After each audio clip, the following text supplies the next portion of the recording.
Hello, everyone, and welcome to the podcast formerly known as nArfpod. We've changed our name. We are officially now Super Respectable. Super Respectable. Super Respectable. So we're going to change all our social medias and our names to that. nArfpod was kind of a word we took on which had no meaning, but we want to be more respectable, quote unquote. So we want to be super respectable. Super respectable. So Dave, usually we do a little bit of chit chat, but I want to kind of keep that to a minimum because we have an amazing guest. But how are you doing? I'm pretty good, Tosh. How are you doing? I'm good. I'm super excited about my guest, a mutual friend of ours. Maybe you can introduce him for us. I can certainly do that. His name is Dr. Marcus Leung. He's a postdoctoral researcher in the School of Energy and Environment at the City University of Hong Kong. He obtained his PhD at University College London's Centre for Clinical Microbiology, specializing in infectious diseases and immunity.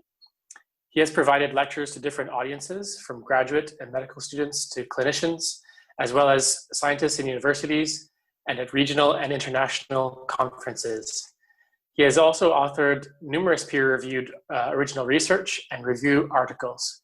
He is here today to answer all our questions on the coronavirus. Welcome, Marcus. We have to make a note that I went to high school with Marcus, so I've known Marcus for almost 20 years. And Dave, you and Marcus became friends when you were both in the UK studying.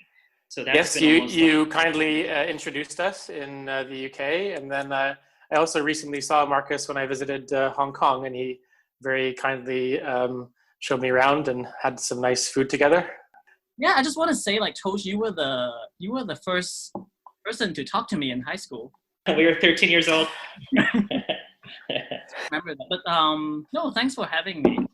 No, we're so excited because so Dave and I, we have been talking about COVID for like 6 months every week, pretty much around the clock.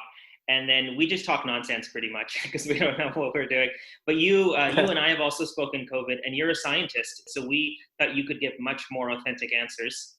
I don't know about Dave, but I only have like 5 friends who have PhDs, and Marcus is like the oldest one, like the one that I know that I've known the longest. So he's probably the smartest person I know. Yeah, you're the most doctory of all the doctors I know. Yeah. So Marcus, we're gonna ask you questions one at a time. We might have some follow-up questions. If you don't know the answer, it's not a test. You can say you don't know. It's okay. But multiple choice. It's multiple choice. Yeah. There's always an option, all of the above or none of the above. That's options too. I usually choose C. Yeah, C. That's fine. I feel like there's a hole in the ground right now. No, don't. It's Marcus. We have like 55 listeners, so they'll find it very, very welcoming and appreciative for your answers. But I think after this one goes up, I think we're going to blow up to like 1 million or 2 million, Dave. I think that's the number. Let's blow this thing up. Yeah, This is where we go viral. This is it. All right, Marcus, I'm going to start off. So from a scientific point of view, meaning like from your microbiology point of view, can you explain to us like how COVID started and how it's kind of gotten to where it is now, 6, 7, 8 months down the line? So like from not more, like we've heard the political point of view that China, this, farms, all that kind of stuff. But from a scientific point of view, how does something like this come to being, and how does it keep going for so long? So there are multiple theories about coronavirus. So SARS-CoV-2, technically, coming from certain animals. So bats was one of the choices, and then people were talking about pangolins and so forth. And a lot of these animals were being sold for consumption in a lot of the farms in China. So Wuhan being one of the many cities in China that have these farms, and so these farms are really crowded, a lot of people and a lot of animals. And when you have these kind of high density human animal environments, you get a lot of pathogens, so viruses jumping around between animals and humans. So I guess most of the time it doesn't cause any diseases, but then just so happens that SARS-CoV-2 somehow potentially jumped onto a human and then because we don't normally get exposed to something that normally infects animals. So as humans, we don't normally get it. So perhaps we get sick from that, and then it just started spreading because I guess also like the symptoms were pretty similar to like a common cold or a flu. So even when people were showing the symptoms, they thought it wouldn't be that bad, so they were not kind of distancing themselves. And on top of that, it's pretty interesting how this virus kind of has this kind of asymptomatic window for 14 days, which is an arbitrary time frame. You could show no symptom for 14 days, but you could have the virus and start spreading to different people you see. Why is that? Like, why is it that like a virus is it just living in you without kind of manifesting itself, or is it like, what's it doing in your body for 14 days before it comes out? So it could be that it's interacting with your human cells, but then somehow not eliciting an immunity, because a lot of the respiratory illnesses, so say like cold or pneumonia and so forth, is the symptoms that you get is a lot of it comes from the immune system. So it's almost your reaction to the virus that causes all the symptoms. So 14 days without any symptoms could just potentially mean that your immunity somehow is not reacting to the presence of the virus. But that's a very dangerous thing. You don't know it. So that's, and not only that, you don't know whether it's 14 days or whatever. Like I say it's arbitrary because a 14-day gap is based on some really early studies from China saying that like, oh, they could trace that they got the virus 14 days ago, but then they didn't show symptoms until 2 weeks later, in the very early days of the pandemic. That number was kind of almost like a gold standard. But then since then, there were many cases where people don't show symptoms until at least like 20 days after. 20 days. Wow. It's still quite murky still, even after all these months. There's just so many variations. It's a mess. And so Marcus, since the pandemic started, what have you been up to? You must have had quite a bit of focus in some ways on COVID. So can I first talk a little bit about my background and what? Sure, of course. Yeah. My current job involves looking at what kind of microbes, so bacteria, you're exposed to in an indoor environment. Because if you live in a relatively urban area, you pretty much spend a huge majority of your time indoor. If you think about it, like, what have you been doing today? For myself, like I spend 90% of my time indoor, right? So with the whole urbanization and modernization of 21st century, a lot of us being indoor is kind of like our predominant habitat. So kind of understanding what kind of bacteria is around indoor space is really important. So some of our first studies involve looking at what's on your subway. So kind of bacteria is on your subway, in your houses, in kind of special offices. So kind of like we did a study on the zero carbon building in Hong Kong, because we were thinking that, what if you're gonna have these different building materials to build a zero carbon energy efficient building, how does that affect what you're exposed to from a health perspective? So we were doing a bit of that. And then just last year, this was until this January, I spent 1 week in Canada visiting. I was going to spend 1 week in Canada to visit my family. And then at that point, COVID was pretty severe in China. So the day I left was, I think, like 1 day after Wuhan shut down its borders. And then, so I was scheduled to just go to Canada and visit my parents for 1 week. But then during that week, it was pretty bad in China. So my boss told me to why don't you just stay 1 more month in Canada and to try to like see if the situation in Asia kind of improves. And then, so that became, instead of 1 week, I was in Canada for 5 months. So during my 5 months, there has been a slight shift to our research. Not so much as that we changed everything we were doing, but we added a COVID element to our study.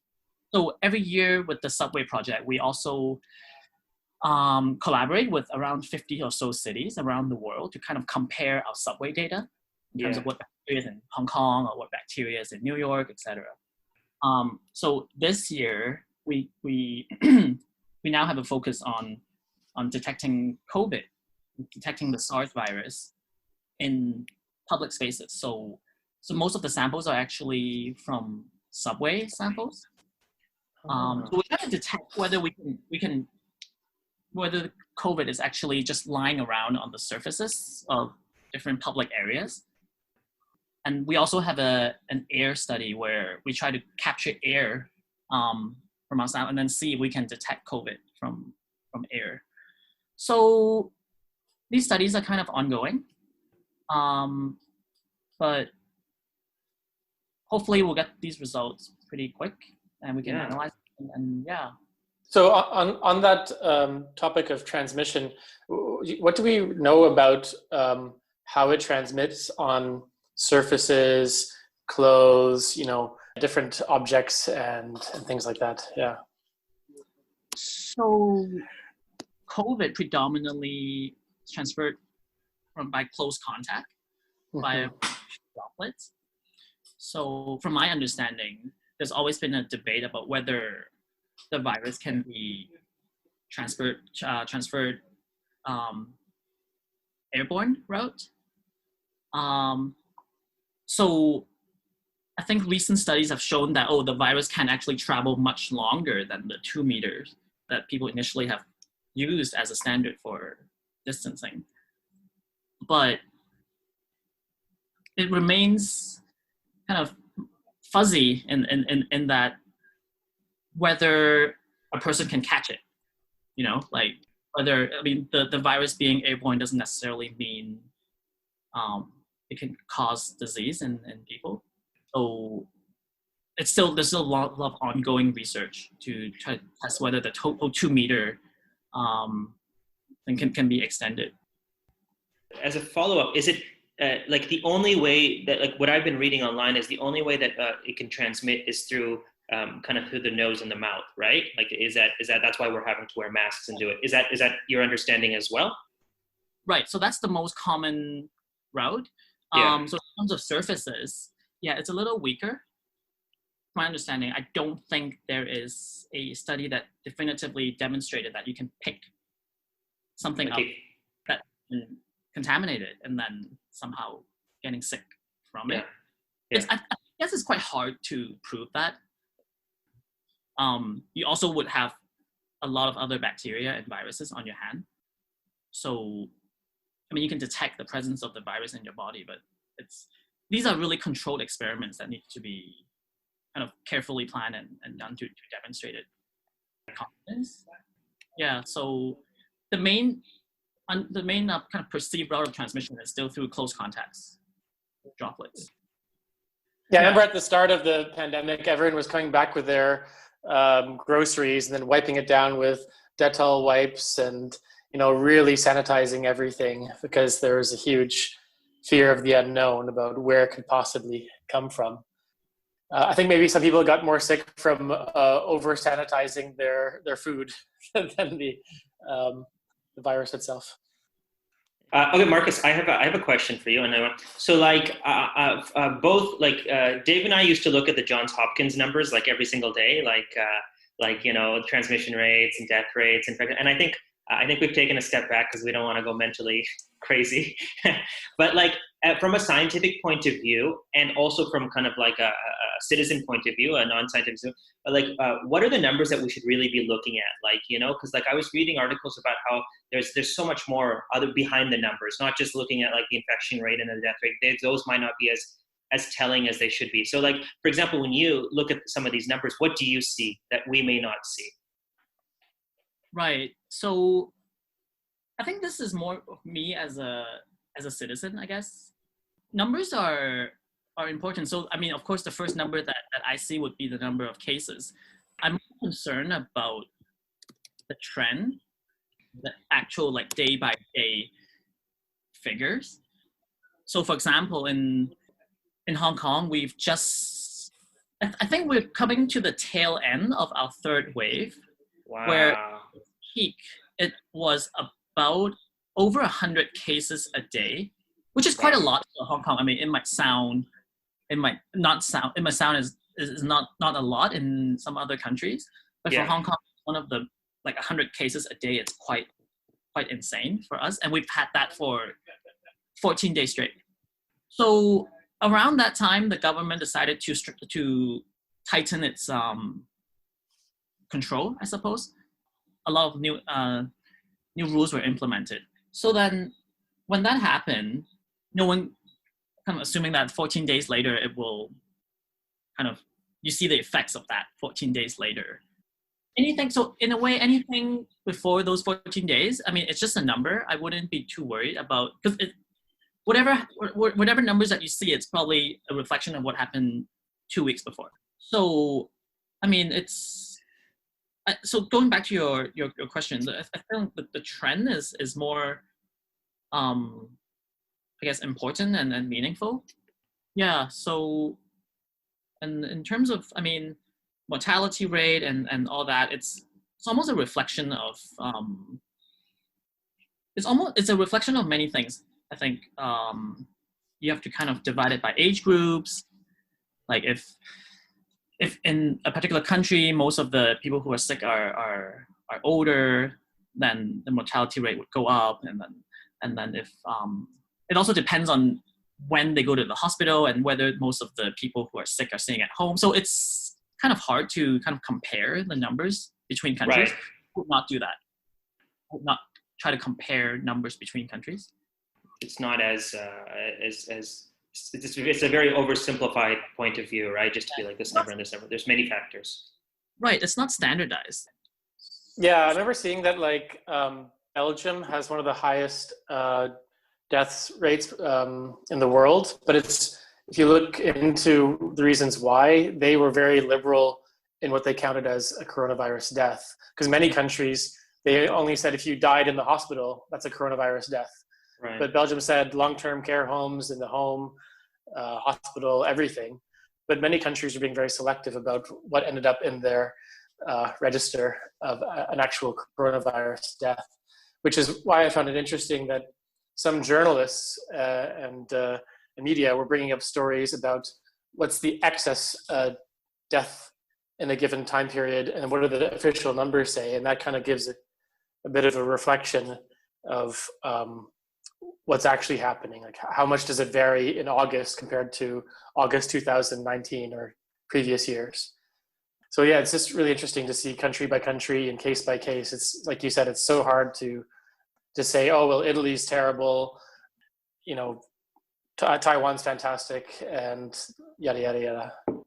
Yeah.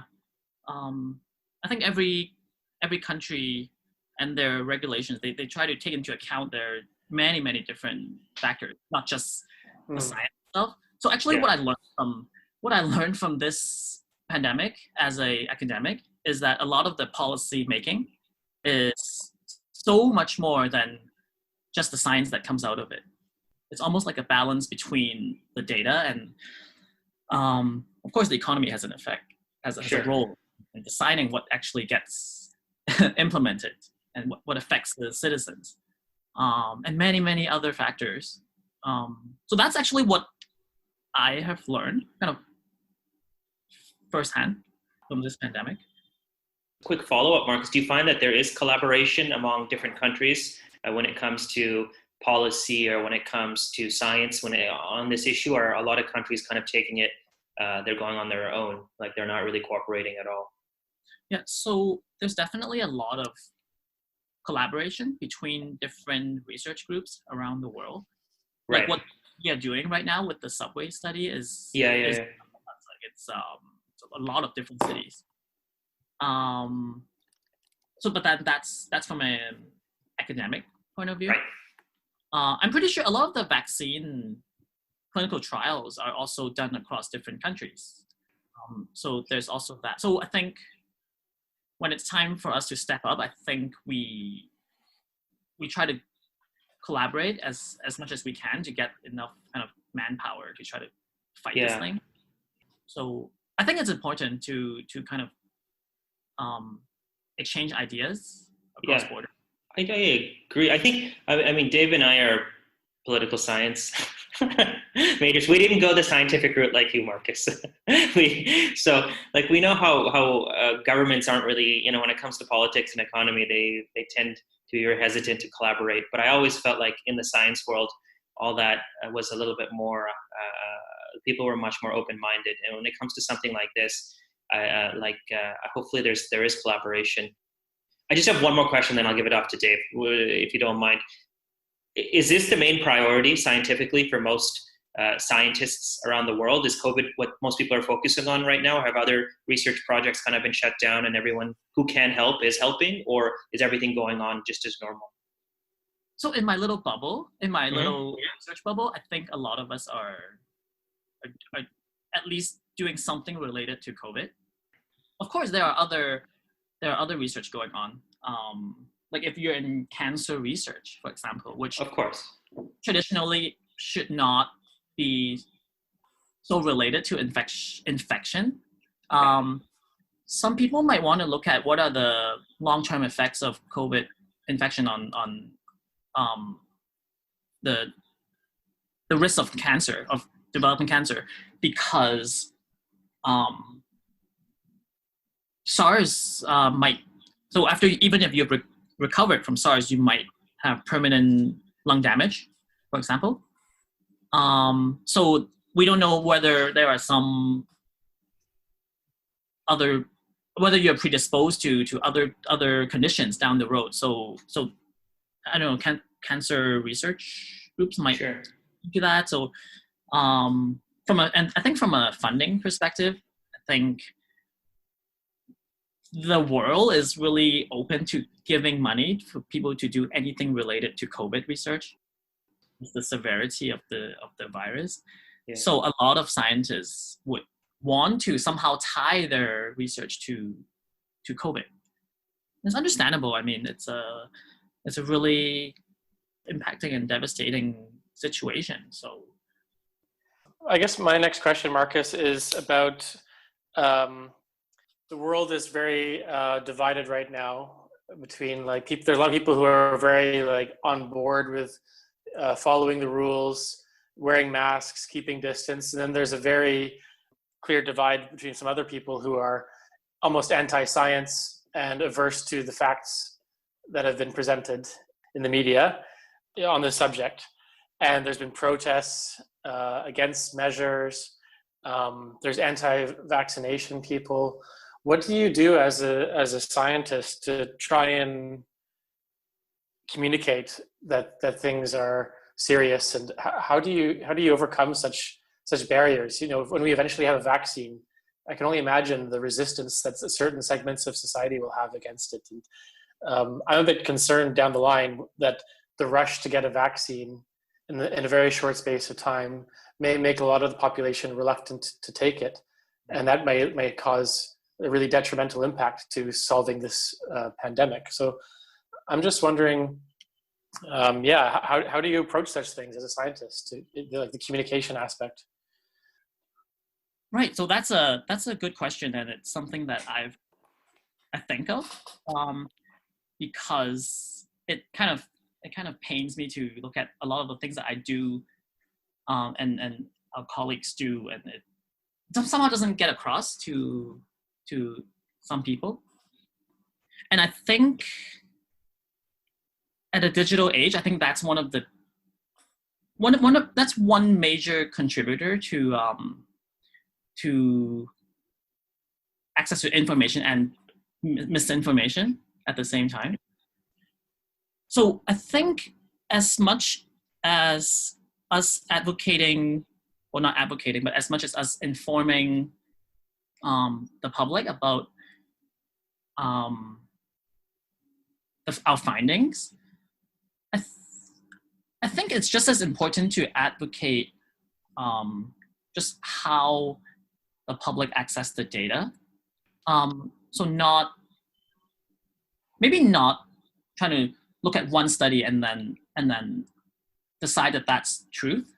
So maybe look at multiple sources and try to have your own kind of I guess belief or you come up with your own conclusion about things, and have healthy debate with different people, and be open-minded, I suppose. I think as a scientist, I believe in my findings, but I also believe that there are a lot of things we don't know. You kind of have to be open-minded about what other people tell you when you tell them your perspective of science. I understand what you're saying, but like from a science point of view, sometimes like over the last 6 months, we've seen politics kind of get involved with the COVID issue. So like when you hear, like for example, like Anthony Fauci was heading the U.S. task force on COVID, and he seemed to be a very reliable source and very well versed and very knowledgeable. But then like somebody else came in who kind of took an opposing view, and which was very counter his point of view. Like, what happens when you hear something that's completely off base, like from a scientific point of view? Like, I know you want to respect other decisions, but you must have heard things that are just completely nonsense, right? Right, definitely. So what's happened over there? Let's just say it's a lot of other issues.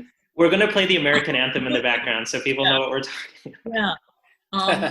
Very complex situation, but as a fellow researcher, I kind of I applaud Dr. Fauci's decision to kind of, because at the end he was kind of just doing his own thing. He was kind of disseminating his data, not through the task force press meetings, but in other channels.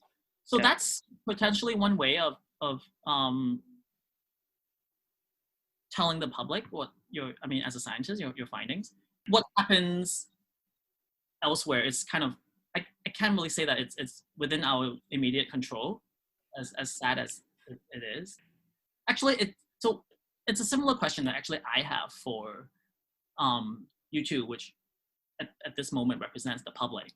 Yeah. What is it that you guys want us as scientists and academic to do to make it easier for you guys to acquire kind of accurate and factual knowledge?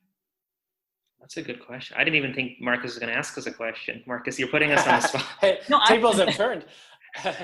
I would just like to have almost like a Wikipedia, like a very good and clear and concise, well-sourced, easy to read, go-to place that I can, one-stop site where I can see the latest information. Because what I do and what I think Tosh does is, consult what we believe to be the most reliable source of information on the pandemic in terms of statistics. But I also like to read the news and be updated on what's going on. But there's just so much information out there. Like, it's a big Twitter feed of just endless news articles and information dump. But I would still like to take a step back, find a big picture website which has said, okay, this is what's happened so far. Yeah. This is the research to date. This is what the prognosis is. Rather than just being bombarded every day with different information, I'd like to have a place where I could go that isn't necessarily the New York Times, Wikipedia. Maybe it exists already, I don't know. But it would be cool if scientists found a place where they could create and transmit their latest research and findings in a easy to understand way, which could be accessible to the public. That's my repository. Like a Yeah. I think I echo Dave's opinion. I think whatever I read, I know has been biased by some source, whether it's politics or the person who owns that media company, their point of view. I would like more of just kind of give me the facts and I'll make my own decisions. And I think we should take away some of the politics around the issue, and then just kind of get there. I'd also like to get on that site that Dave mentions that we can create, all three of us afterwards. hopefully there's also up-to-date information on what really is happening in terms of solutions, globally as well. I found different articles that speak about it, but a central depository, as you mentioned, Marcus and Dave, would be really just great for actual factual information. That's the one thing about science I really enjoy, is that it's all about facts and data, right? So, I would say the majority of people who are working on anything scientific really just want to get to the actual bare bones of something, as opposed to putting a twist on it, right, for financial or political gain. So that's what I would want to. So Marcus, I don't know if that exists or not. If it does, let us know as soon as possible. But I don't think I've come across something like that in the last 6 months. So this is something that I struggle as well as a researcher. Because a lot of when we submit our findings, it usually goes through a process of peer reviews. So you submit your findings, and then you can't just let it out. You can't just publish it. You gotta be verified. Your findings have to be verified by your peers. Right. So that process usually takes quite a while, a couple of months. But usually when there's a pandemic, let's say COVID, then because it's such a pressing issue, a lot of the works, they can bypass this process, so that the findings can be released ASAP.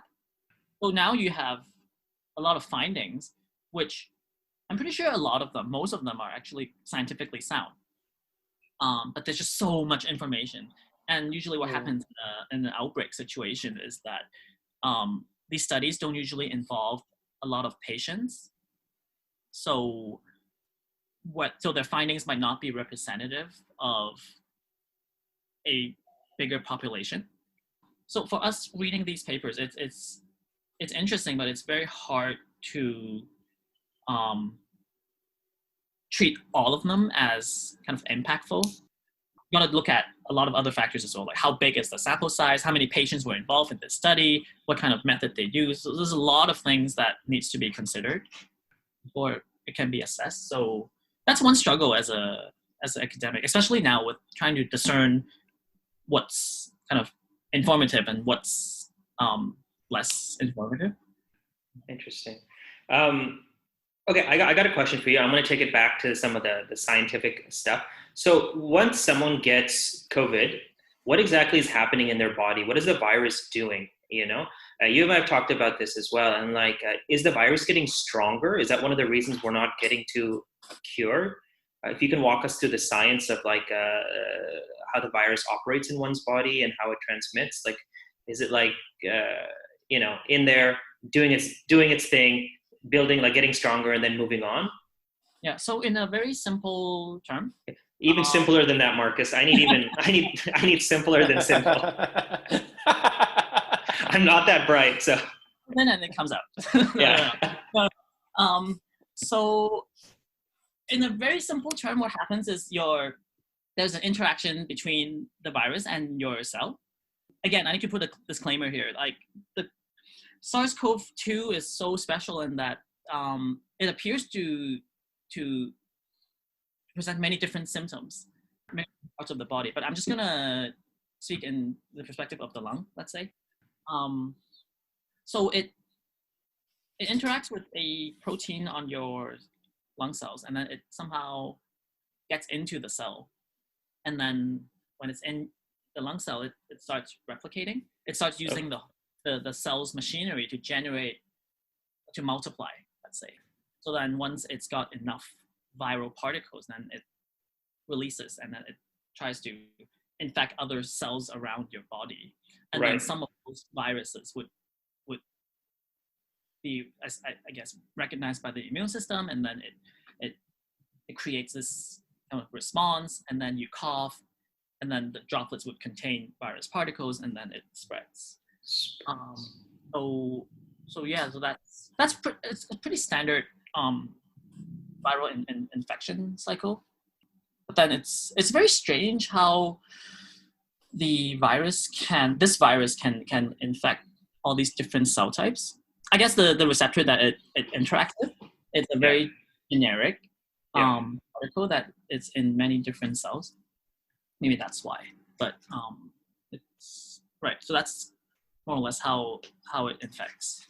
But like, in terms of symptoms, like, you start off and they're saying that if you've got a cough or if you've got a fever or if you've got this and that, but like the list of symptoms keeps growing. It seems like sometimes you get people and they're like, I couldn't hear anything, or like I Loss got of chills, taste and loss of taste. yeah. But how is that like? Is it just you don't know what it's doing, or it's just developing? And could it be growing? Could it be getting stronger to add and adding new symptoms that it didn't originally intend for?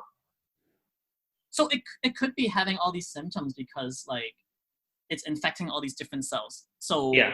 that lung cell might contribute to you not breathing well, and then that infecting your skin might cause you a skin rash, for example. That's why this virus is so interesting from a virologist's perspective, because it's able to infect so many different parts of the human body. Yeah. So I think there's a research demonstrating why is it that you lose the sense of taste or smell. I think it doesn't actually infect. It doesn't actually cause disruption into your mouth and nose, but it's some sensory cells in your brain that it infects, so it doesn't get the stimulus doesn't get transferred, so you don't taste or smell anything. I think that's what that study showed, or suggested based on the finding. We thought Dave maybe had COVID a month back. Remember, Dave? He stopped hearing, right? Or you stopped listening? Yeah, the hearing sounded a bit funny and a bit tinny, so I had to check whether my speakers were broken or if it was me. But you're okay, right? One day later. More or less, yeah. But regardless of the symptoms, Marcus, if people wear masks, keep distance, and sanitize their hands like no tomorrow, like, is that enough to stop most transmissions? Yeah, so that certainly helps. So in Hong Kong, I think we have a mask wearing rate of 99.9%. So that's why 100 cases for us is quite dramatic. Yeah. So I was actually talking to a friend today, and over lunch, and she was saying how, because everyone's been wearing masks the whole year, that nobody she knows have been getting flu or having other viral, because the mask doesn't just stop COVID. I shouldn't say stop, but it minimizes the transmission. Do you know the numbers? Like how much? What's the percentage it'll minimize transmission wearing a mask? I don't know off the top of my head the numbers, but then I've seen visual illustrations of studies where they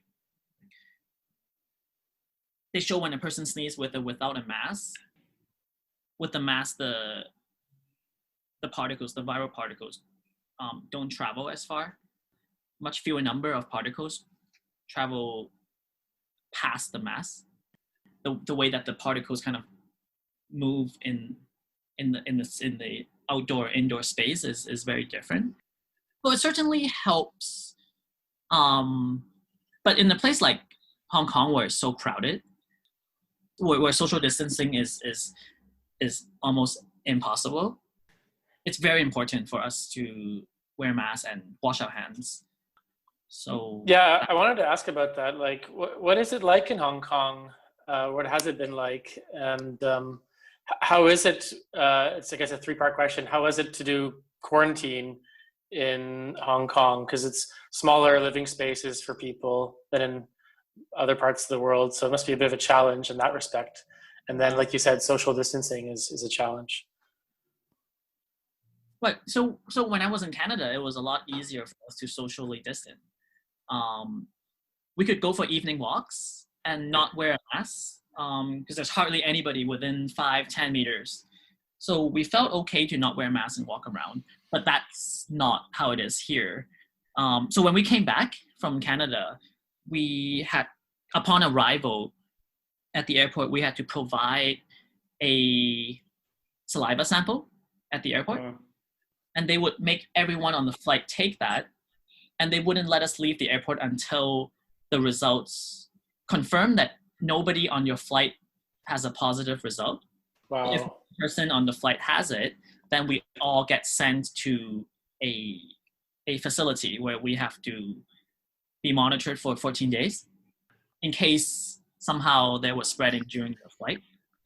So then that took 10 hours. So we were just waiting after a 12-hour flight at the airport at 5 a.m. For 10 hours. And then after that, we were told, so they put a bracelet around our wrists, and we had to keep that for 14 days to make sure that we don't leave our home, like a kind of a tracking device. We were supposed to stay in our apartment for 2 weeks. And on day 12, we would provide another saliva sample. That's a negative result, then after 14 days, we'll be okay. We can go out, sort of thing. So that's the kind of the rules that the government here has set up. We were the epicenter for the SARS outbreak. Yeah. So we know firsthand how serious this can get. I think that also explains why we're all wearing masks, because we don't want that to happen again. So we kind of, from a cultural standpoint, we know that this is something that we have to do. There's I don't want to wear a mask. It's uncomfortable. Like, we cannot afford to say that. We just can't say that, because the flip side of it would be so bad that we don't want to go there. You made such an interesting point. Dave, you and I have talked about this, how people from the quote unquote East versus Western countries, their reactions to government rules around COVID, whereas like people from kind of Eastern cultures, and they've been very, very open-minded in terms of listening and adhering to what governments are saying, because they don't want to spread, especially in the situation of Hong Kong, which has had such a negative public health history, where things have happened. Places like the States and the UK and other Western countries where people are so, adamant about their rights. If you told them they had to wear a tracker, or if you told them way to track you, will ask you from your phone or stay in your house, they'd be like, no, my First Amendment rights, or blah, blah, blah. I'm sorry, we're not Americans. I don't remember what the First Amendment right is, but, their rights for freedoms, of movement, freedom of not having the government watch what you do. I think that's, and I think the data really very much shows that countries that really took a proactive approach, where in terms of it, were showing lower numbers. Like, look at the States right now. People are still protesting over the weekend or demonstrating, and clearly just adamantly not wearing masks because it's their right not to do so, right? Yeah, I mean, it's interesting country by country, because, Marcus mentioned that there's like a 99% rate of wearing masks in Hong Kong, whereas I'd say in the Netherlands it's probably 1% wearing masks. Yeah. They've even had the medical authority here say masks don't do anything to stop the spread. So like the tone from the top has been very poor in that respect. And my parents in Canada are shocked when they say, do you wear a mask to go grocery shopping? Is anybody wearing a mask at the grocery store? Nobody. So it's really interesting to talk to people in different countries to hear the different responses from the population and the government. Yeah, I think different countries have their way of dealing with it based on the context of that country. But I think in order for lives to go back to normal, I think it needs to, this thing needs to settle down as a global issue. A certain country can do whatever it wants to help flatten the curve, but once you start opening up borders, because we're so connected nowadays that I don't want to say it doesn't mean anything, but it, like, let's say if Hong Kong really gets better, then we're still in a bubble. We have to consider whether we're going to start letting other people come in, and we have to be really careful in kind of expanding our bubbles in a sense. Yeah. So compared to what it was last year, where traveling and all these countries are super connected and whatnot, I think it will take a long time before things would go back to norm, as there's now such a wide range of severity in the pandemic between the countries and the places. I think anything will be normal until every country has kind of calmed things down. I think that's a bit like one of the unsettling parts for me and Tosh is like the unknowns around the timeline. I think it's very unsettling for people to not know when this is going to end. And of course, it's impossible to say it's going to stop at this point in time. But just having it drag on is also a mental challenge, to not be able to plan your life, 2 or 3 months down the line, because you don't know what it could happen. It could be a second, third wave here, and we're all locked down again. So it's very unsettling mentally to know that this is just percolating in the background. So there's this mental aspect, well-being. There's also a very tangible problem with people who have no jobs because of it. They don't know when the economy is going to recover. So that's also a very relevant concern. So it's tough. This year has been very tough. Well, speaking of which, Marcus, what is the current status on finding a vaccine right now, or finding some type of solution, both in the short and long term? I mean, where are we as humanity towards solving this problem? So I think there are 2 vaccines being approved by their respective countries for limited use. So there's one from China and one in Russia. And then there are a couple of larger vaccine trials that are now in stage 3, I think, which is what's the very end of the trial. But those usually take a while. So there are currently over 150 vaccine trials being conducted, various stages of completion. So that's what the research is happening. And then I guess once, I feel like once the one or 2 or 3 vaccines have been approved for use, there's going to be a backlog of whether we as commoners would get it. These vaccines, like the Chinese ones and the Russian ones and whatever, like, are they very promising in terms of a solution? Or are they kind of, some people take them seriously, some people don't. From a scientific point of view, is it like, yes, this is the cure? So I actually haven't looked at the data from those vaccine trials. Yeah. Because I remember seeing the Russian one a couple of weeks ago, and then, I mean, we're apolitical on our show. We don't take we don't promote or de-promote. What do you say? Or the opposite of promote? Can't think of it right now for any country. But like, I felt like, because every day when I open the news, I feel like if there really was a vaccine that was global in nature, it would be headline news, right? Like, it would be just left, right, and center. But there's always someone saying, no, this isn't really the thing that we thought it was going to be, right? So that's you raise a good point, because that's another thing about COVID, because I think recently, a few days ago or last week, there was the first case of a reinfection. Was this 33-year-old male? He got COVID, I think, a couple of months ago, and then he recovered, and then he went to Europe, and then he got it again. So they called it a reinfection. So I was comparing between 2 articles, one from South China Morning Post and then one from the New York Times. And the way they presented it is quite interesting, because so what I just said is what SCMP, South China Morning Post, basically said. And then New York Times also said that, it's actually he got infected with a different strain. So I had all these questions as a science geek or whatever. I was like, so if you get infected by a different strain, then is it really a reinfection? Because technically it's a separate virus.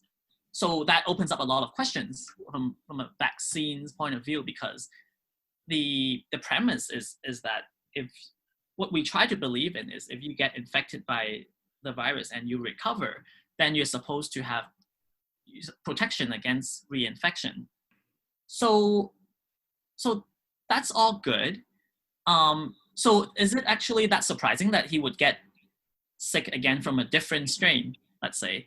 Does that mean that the immunity that you get would only be protective against the same virus, same viral strain?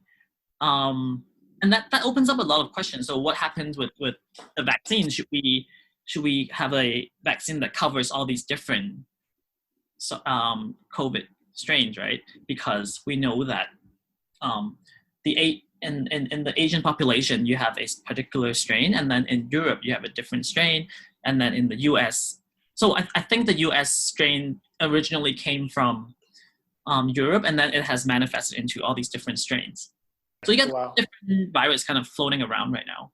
So what does that mean for how effective the vaccine is going to be? Are we going to have one vaccine, If we have one vaccine, then are we going to, is it going to be effective against all these different COVIDs? That also, I guess, relates to your question about vaccine development. I think there's still a lot of questions about what kind of vaccines we should have, how protective it is, who we should give it to, how we should give it. There's a lot of questions. I was wondering about the death rates in some countries. Why is it that some countries have higher death? It's a two-parter. Why is it that some countries have higher death rates than other ones? And specifically, why is it that certain young people are getting more infected? Is it because of the lack of social distancing, or is it because when you tell me that someone who's older or someone who's already ill can get it, I understand that logic because their system is already weaker. But sometimes, like the person you just mentioned, the 33-year-old who came back from Europe, or some other people are getting it. And like, why is it that that they're able to get it and it affects them so significantly? Right. So I think I'm gonna answer this as a citizen. I feel like if you're a young person, you're probably more like gonna go out and socialize and things like that, which increases your chance of getting it in the first place.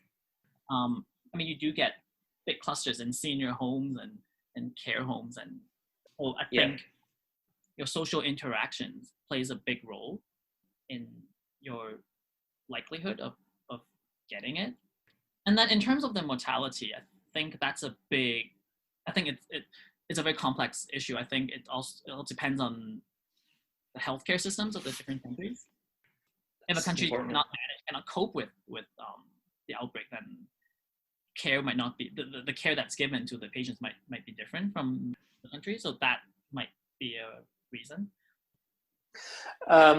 My question's a bit different. I'm traveling this week to Italy. It's my first proper holiday since February. I'm a bit anxious about it, and I'm wondering, as someone who's traveled during COVID times and as a scientist, what are the risks of traveling by aircraft, of like transmission in the air? People talk about how people can get sick on an aircraft, but I also heard people say the air filtration systems on a plane are actually really, really good. So while traveling, what are the big areas that I should watch out for? So are you going to be flying far? Are you where are you going? So I'm flying from Amsterdam to Rome. So it's about a 2-hour, 15-minute flight. Okay. So in terms of flying, that's not too bad. I mean, flying, there's going to be a risk, definitely, just by being at the airport and flying. But a short flight is always better than a long flight. So it depends on the airline as well, whether they have implemented. So some airlines, they would not sell, say, the middle seat or things like that. So those are always good efforts to lower the risk. So I don't know. I mean, it depends. So when I came back from Canada to Hong Kong, my flight was only 1/3 of the capacity, and because they didn't want to jam pack the flight. Mm-hmm. Yeah. And can I ask, was that Air Canada or like the Hong Kong? Cathay, yeah. Cathay Pacific. Yeah. Cathay. So Marcus, Cathay Pacific is going to become a sponsor on our podcast, so we have to say good things about them. Let's hope so. And so a lot of the in-flight service have been terminated. So before we could pick our meals, but then now they're just given to you. They don't want so much interaction between the and the attendants. So things like that on the airport, on the airlines part, they're doing their job. So as a passenger, I guess so I read I watched a CNN clip, and they were saying how I think sitting by the window seats are safer than because there will be less passenger traffic to walk in and out and disrupt the airflow of the cabin. Yeah. So what I have been doing since the pandemic on flights is just wiping down the surfaces. Okay. So your seatbelt, your seat, I don't know what you call it, but there's this little fabric that kind of that's on the headrest there. thin, Yeah. so thin that Yeah. so they probably don't clean that all the time. I don't know if they do it now, but I was under the impression that those things are quite dirty. Yeah. So and then the magazine. I don't know if they still have magazines. So that's another thing that some airlines do would be they terminate the magazine. I can imagine, not very clean. That's another route of possible route of transmission. So as a passenger, that's something that you can do. Maybe just avoid touching a lot of things. But it's only a 2.5 hour flight, so it should not be too bad. Just have your hand sanitizer handy, sort of thing. So are you taking like the metro around Hong Kong? Public transport's okay? So I have been taking fewer transport, mainly because I'm not going out so much. Yeah. So in Hong Kong, until just recently, the restaurants are closed for dinner. Okay. The bars are closed, so nothing's open after 6 p.m. So, and then all the restaurants have a table limit of two people. So naturally, people are not going out so much. But when I do go out, I have been avoiding public transport.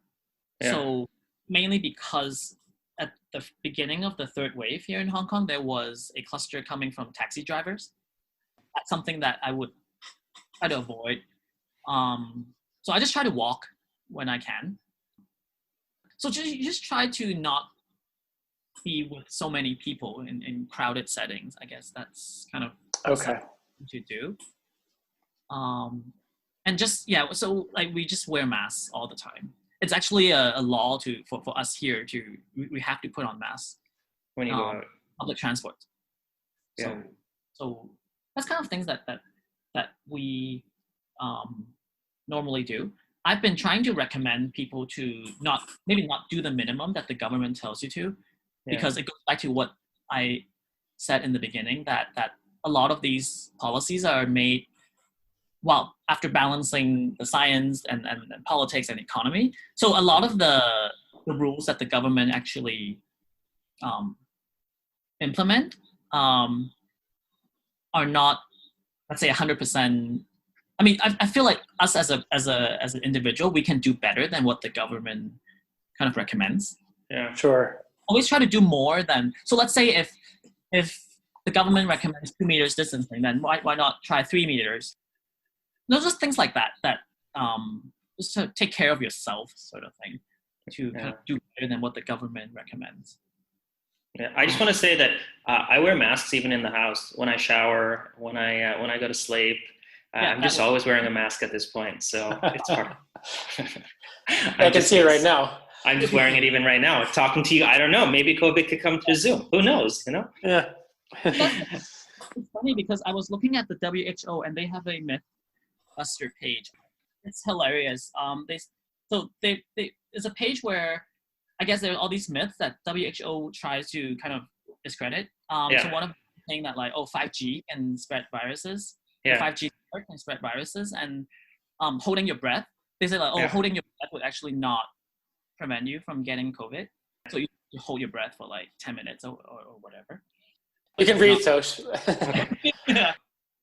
Okay, Marcus, I'm gonna finish with one question. Just as a citizen, we're not gonna hold you against this.